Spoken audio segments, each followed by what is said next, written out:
Baik, Assalamualaikum warahmatullahi wabarakatuh. Perkuliahan kali ini kita akan membahas bagaimana mengolah dan menampilkan data hasil penelitian. Outline-nya cukup 3 saja, singkat. Latar belakang, cara menampilkan hasil penelitian, contoh menampilkan hasil penelitian. Oke, lanjut. Latar belakang. Mengapa penting kita membahas bagaimana menampilkan hasil penelitian? Pertama, hasil penelitian adalah fakta. Fakta, ingat itu fakta. Jadi karena fakta, pengolahan dan penyajiannya harus terhindar dari manipulasi. Karena ketika hasilnya adalah sebuah manipulasi, maka penelitian Anda tidak valid. Anda atau kita atau peneliti berbohong. Ketika berbohong berarti tidak layak untuk dipublikasikan, untuk dibuat dalam sebuah artikel ilmiah. Oke, yang kedua adalah hasil penelitian harus mudah dipahami. Ya, ada pesan penting bahwa peneliti itu harus bisa menyajikan data hasil penelitian dengan mudah dipahami, sehingga si audiens, pembaca cepat mengerti apa yang menjadi tujuan, apa yang menjadi fakta dalam penelitian tersebut. Kuncinya ada 2, yakni sederhana dan efektif. Sederhana adalah bagaimana menyajikan hasil penelitian itu dalam bentuk yang kompak, ringkas, tetapi memuat apa yang menjadi klaim, yang menjadi hasil penelitian Anda, yang merupakan tujuan yang bisa menjawab dari tujuan penelitian tersebut. Kemudian efektif, hanya menampilkan temuan-temuan saja, hanya menampilkan data-data yang relevan dengan tujuan Anda. Data-data yang tidak relevan, yang tidak menjawab tujuan, tidak perlu ditampilkan. Terkait dengan efektivitas juga, mungkin dalam penelitian itu akan banyak variasinya datanya. Fluktuasi dinamis. Nah, kita ingin mengetahui fenomena apa yang ada dalam kedinamisan itu, fluktuasi data. Apakah penting? Kalau memang tidak penting, fluktuasi data itu kita skip. Variasinya dibikin sekecil mungkin. Kemudian yang ketiga adalah hasil penelitian harus mengarah kepada hipotesa. Ya. Hipotesa adalah klaim yang Anda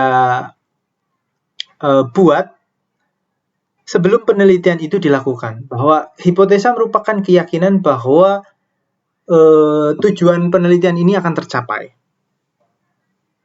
Kalau hasilnya ternyata tidak sesuai dengan hipotesa, maka kita harus merevisi tujuannya.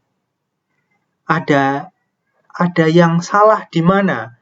Apakah di metodenya, cara mengambil datanya, atau memang ada fenomena yang berbeda?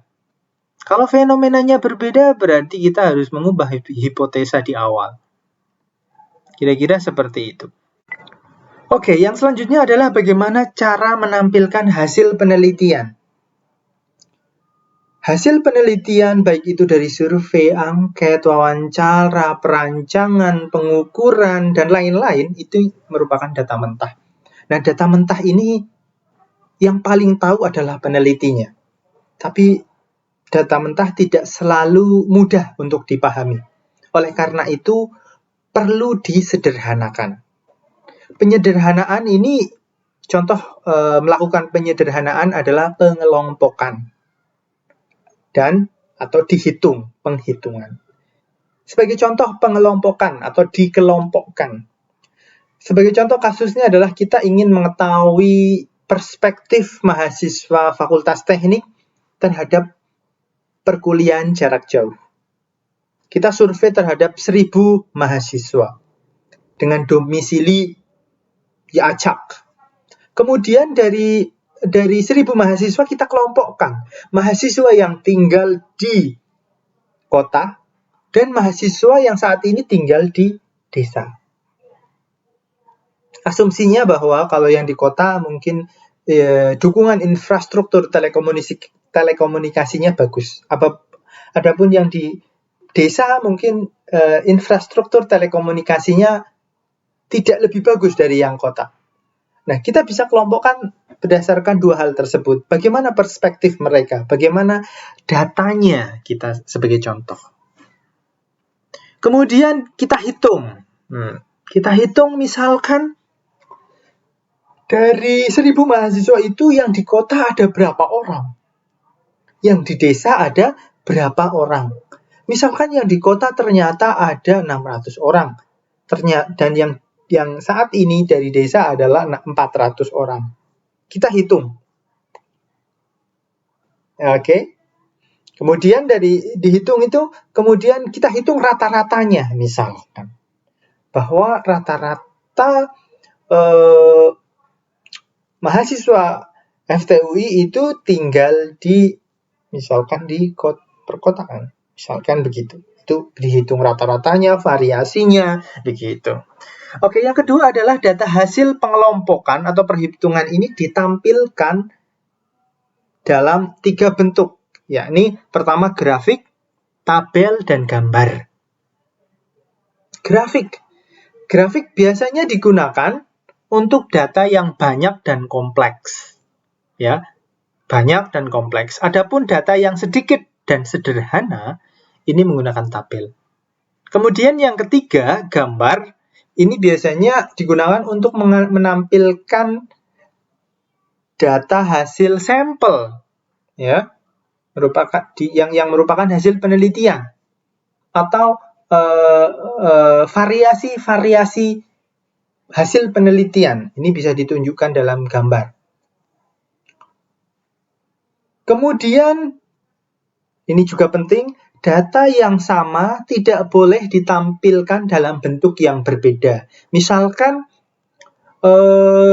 data tentang sebaran rumah mahasiswa FTUI, ya, yang 1000 anak itu, 1000 mahasiswa itu ditampilkan dalam bentuk tabel dan ditampilkan dalam bentuk grafik. Ini tidak penting. Ini tidak betul. Cukup salah satu saja, apakah tabel saja atau grafik saja. Karena itu efisien. Pilih salah satu. Oke, selanjutnya kita ingin melihat bagaimana menampilkan sebuah grafik. Ini adalah contoh grafik. Grafik ini saya ambil dari artikel yang bersumber dari ini. Nah, dalam sebuah grafik, ya, yang penting pertama adalah dalam sebuah grafik sumbu Y dan sumbu X. Harus jelas sumbu-sumbu ini mewakili parameter apa. Sebagai contoh di sini, sumbu Y ini mewakili rata-rata throughput, ya. Mewakili rata-rata throughput dengan nominalnya 0 sampai dengan 70. Nah, satuannya juga penting disebutkan di sini, Mbps misalkan. Kemudian sumbu X. Sumbu X ini kebetulan menampilkan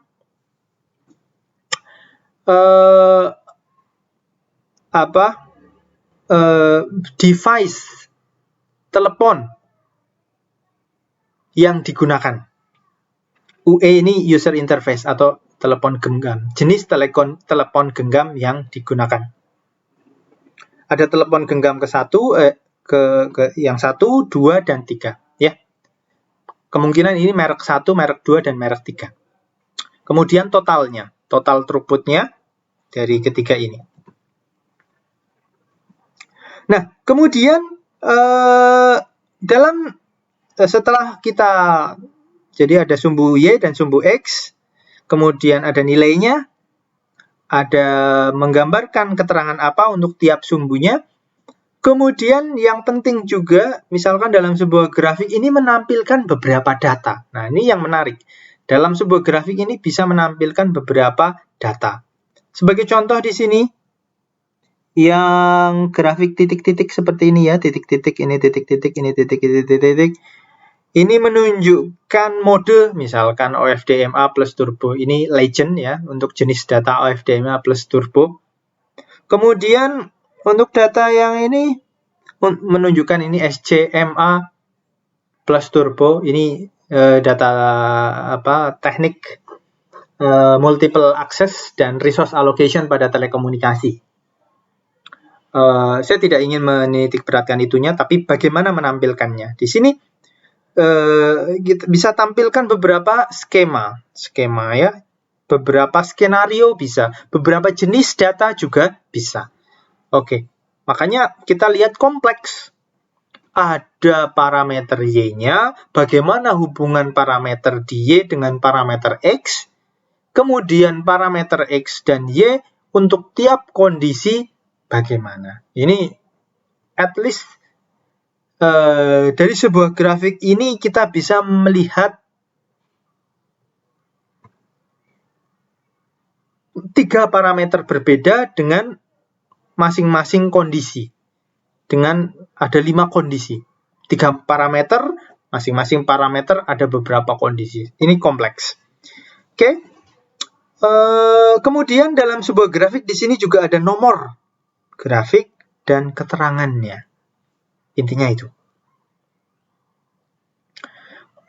Dalam menampilkan sebuah grafik ya, ini penting juga. Kalau Anda bisa menampilkan dalam warna hitam putih saja bisa menampilkan, itu akan sangat baik. Tetapi kalau memang harus menampilkan berwarna, ya tidak apa-apa. Tapi sangat direkomendasikan untuk menampilkan grafik ini dalam bentuk hitam putih. Artinya dalam bentuk hitam putih grafik itu bisa terbaca. Kenapa hitam putih itu penting? Karena apabila ini ya klasik gitu ya, apabila kita mencetak ya, misal grafiknya itu warna, kemudian kebetulan kita mencetak menggunakan printer hitam putih, maka akan sulit untuk dibaca. Tetapi kalau basisnya grafik ini adalah hitam putih, mau dicetak warna, mau dicetak hitam putih pun, grafik ini akan tetap terbaca. Oke. Kemudian tabel selanjutnya. Tabel, kita lihat.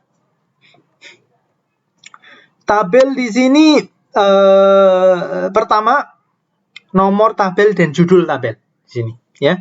Kemudian ada variasi data di sini kolom pertama, kemudian di baris paling atas ini juga variasi data. Adapun yang di tengah ini adalah nilai parameternya. Ya. Selanjutnya adalah gambar. Nah, ini gambar juga menarik juga. Inti dari gambar di sini menampilkan apa yang terjadi, sampel dalam sebuah hasil penelitian. Kemudian di dalam gambar ada nomor gambar dan keterangan gambar di bawah di sini. Ya. Kira-kira seperti itu. Terima kasih atas perhatiannya. Assalamualaikum warahmatullahi wabarakatuh.